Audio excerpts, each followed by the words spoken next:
Meu irmão, minha irmã, paz e bem. Eu sou o Washington e aqui no nosso canal nós temos procurado trazer reflexões, algumas indagações, alguns questionamentos e tentar perceber a partir da palavra de Deus, a partir da reflexão sobre a fé cristã, trazer algumas indicações de que caminho tomar diante de vários problemas, várias questões que a gente vive. Sobretudo, isso nas sextas-feiras, que é um momento de reflexão sobre esses temas mais gerais. Mas nós temos toda segunda-feira. Bom, antes de mais nada, se você não conhece o canal, se inscreva, depois eu peço que compartilhe, gostando, né, dê seu joinha, enfim, isso que é importante para os canais aqui, para que a gente possa chegar a ter mais pessoas. Mas vejam, na sexta-feira, então, é esse tipo de proposta. Mas nós temos ainda uma postagem toda segunda-feira, que é uma preparação para a celebração do domingo seguinte. Celebração da Eucaristia, onde não há celebração da Eucaristia, a celebração da Palavra de Deus, que sempre tem um caráter eucarístico, né? Quer dizer, um caráter de dar graças a Deus no dia do Senhor. Na quarta-feira, toda quarta-feira, nós temos uma reflexão, breve reflexão, sobre o salmo responsorial do domingo seguinte. E aí fazemos uma proposta de melodia. Mas vejam, então hoje nós vamos ter dois momentos nesse vídeo. Um primeiro é retomar um vídeo anterior que nós tivemos aqui a respeito da Quaresma e onde eu dei uma pincelada sobre a campanha da fraternidade. Vou deixar aqui na descrição o link de acesso a esse vídeo, né? Então, o título era Quaresma, tempo favorável para quê mesmo? Então, é uma pergunta assim para a gente questionar a respeito desse período que é importante, é o nosso retiro anual, né? Então, foi isso. Então, esse é um primeiro momento. O segundo momento é com relação aos 800 anos do Cântico das Criaturas, que foram a base, vamos dizer assim, os temas, os assuntos, foram a base para a campanha da fraternidade desse ano. Deus viu que tudo era bom. Então, esse primeiro momento a gente vai refletir um pouco, então, sobre a questão da campanha da fraternidade, retomar, né?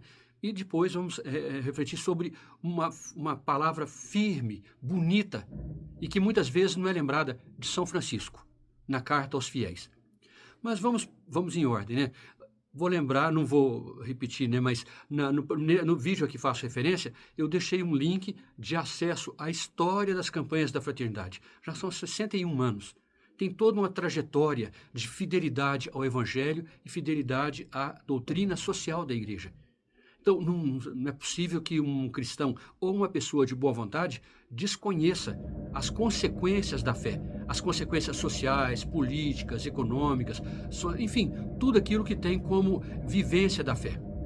Bom, você está ouvindo um barulho aqui que eu estou gravando no intervalo do meu trabalho, então tem um laboratório aqui perto, então tem esse barulho, mas vamos continuar, né?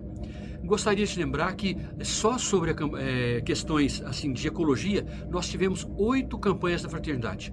No material a que faço referência, você vai encontrar isso, tá? Então, a questão da preservação ambiental é um gesto concreto que mostra a nossa conversão. O que o Papa tem falado atualmente sobre conversão ecológica vai nessa área. Então, é por isso que, sabendo que o pecado, aquilo que nós dizemos pessoalmente, não a Deus, ele tem uma dimensão social. Quer dizer, ele atinge aos nossos irmãos e irmãs, às nossas famílias, à nossa comunidade de igreja, atinge a sociedade, atinge também o planeta. Nossa irmã, a Mãe Terra, como dizia São Francisco de Assis. E diz também agora o Papa Francisco, retomando o pensamento de São Francisco. Bom, só queria chamar a atenção que entre todos esses temas da campanha da fraternidade, há algo que também é digno de nota. Nós já tivemos, parece que 5 campanhas da fraternidade de caráter ecumênico. Começou no ano 2000, quando houve a mudança, houve a entrada do novo milênio, a questão da paz, que é um grande desafio. Então, houve esse tema, e a partir daí, de 5 em 5 anos, com outras igrejas cristãs, nós retomamos um aspecto ou outro que seja importante para a gente trabalhar juntos, buscar aquilo que nos une, justamente trabalhando pela vida, pela dignidade das pessoas e, inclusive, pela casa comum. Bom, aí o que eu gostaria de colocar, e esse seria o centro para a gente entrar no segundo momento do nosso vídeo, é o seguinte: a campanha da fraternidade não foi desde o começo, não, mas ela começou já há bem uns 20 anos a ter uma grande perseguição, um grande ataque de pessoas que dizem o seguinte: olha, o importante para a igreja é salvar almas.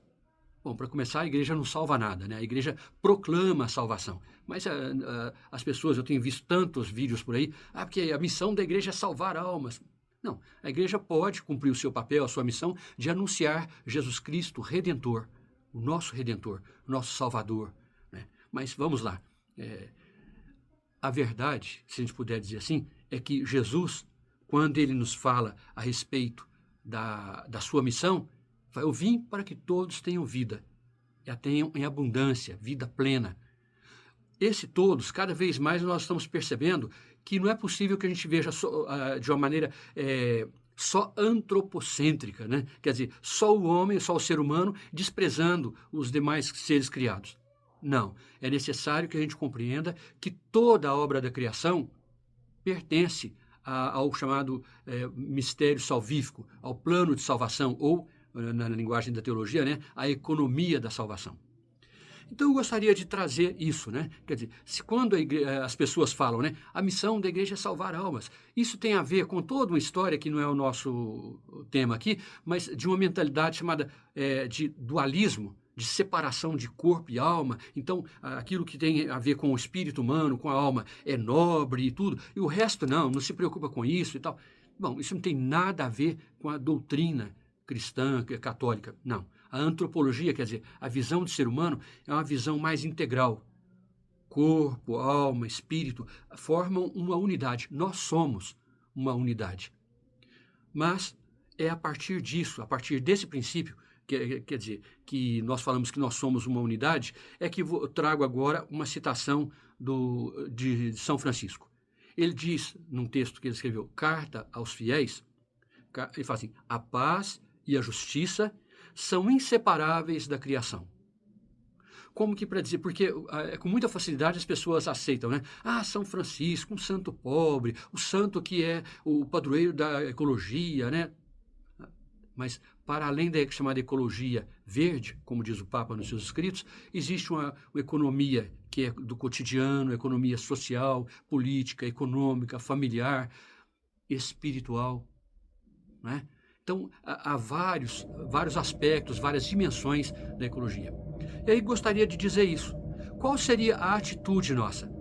Quando São Francisco fala isso, que a paz e a justiça são inseparáveis da criação, é que não dava a pensar que Deus criou esse mundo e viu que tudo era bom, diz o lema, né, da campanha da fraternidade desse ano. Não é possível que Deus tenha criado as coisas e deixado para lá, né? Não, agora tanto faz, paz, violência, justiça, injustiça, tudo é a mesma coisa. Não, seria ridículo a gente pensar isso. Então, o que nós poderíamos dizer? Qual é a nossa atitude? Buscar a unidade. Não é possível que a campanha da fraternidade cause separação. Não é. Não é a campanha da fraternidade. A campanha da fraternidade revela a separação que nós temos de grupos, de ideologias, de pessoas que têm visões contrárias até, mas vamos buscar o que nos une, não aquilo que nos separa. Mas tem gente que fala, não, mas se não for a visão de determinados grupos, tudo mais é heresia e tudo mais. Até o Papa é chamado de herege, de comunista, bom, virou quase que uma moda, né? Mas o que eu pediria? Qual a nossa atitude? Fidelidade. Quando a gente fala que a gente procura conhecer o pensamento da igreja, então conhece de verdade. Você leu o texto base da campanha da fraternidade? Eu vou deixar aqui o resumo. Eu vou ver se deixo também o texto, mas pelo menos o resumo do texto da campanha da fraternidade eu vou deixar aqui na descrição. Você leu os documentos do Papa a respeito? Laudato Si, Fratelli Tutti, agora somos todos irmãos, sobre a questão da fraternidade. Bom, leia. De primeira mão. Você pode até assistir coisas na internet, vídeos, esse aqui, mas não fique só com o que eu digo ou o que os outros dizem. Os outros têm milhões de seguidores e tudo, têm investimentos e tudo. O que a gente está querendo é fazer com que a gente tenha consciência crítica E eu digo sempre, né, onde eu posso falar, consciência crítica e crística. A partir de Jesus, nós pensarmos a realidade. E aí deixaria isso. Um pensamento antigo, que é de Santo Agostinho, da teologia, é: Deus, que nos criou sem nós, não quer nos salvar sem nós. O Deus que nos criou sem nós não há de nos salvar sem nós. Deixo um abraço, um fraterno abraço para você, meu irmão. Somos todos irmãos. Tivemos um tema da campanha da fraternidade isso. Será que nós conseguiremos viver como irmãos e irmãs? Paz e bem.